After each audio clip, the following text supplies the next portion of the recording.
चलित वर्ष हेब छात्र संसद निर्वाचन। गत वर्ष ए बाबद सरकार घोषणा करथिले, जाहाकु नै विभिन्न कॉलेज रे छात्र छात्री मध्य बेस खुशी लहरी खेल जाइथिला। हेले चलित वर्ष छात्र संसद निर्वाचन हेब कि नाही से बाबद किछि स्थिर होई नथिबा बेले ता पूर्वरु कैंपस रे तार प्रभाव देखिबाकू मिलिलानी।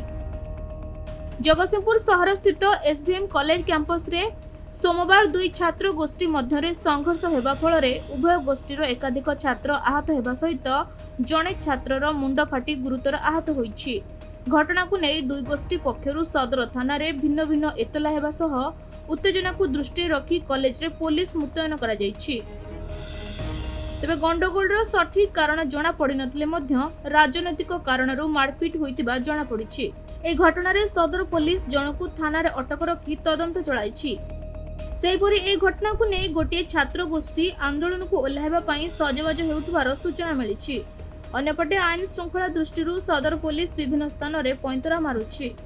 काली एक्चुअली मु छुट्टी रे थिली, तेणु मु बहुत बेसी किछि जानी नाही, किंतु मु एतिकी जानिछि जे काली छात्र गंडगोल हेइछि।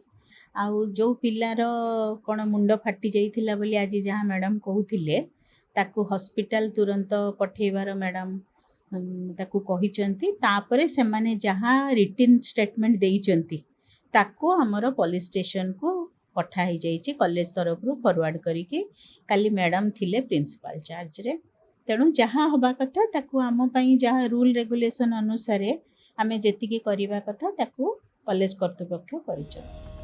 जगतसिंहपुर उमाकांत पात्रଙ୍କ रिपोर्ट, खबर ओडिशा।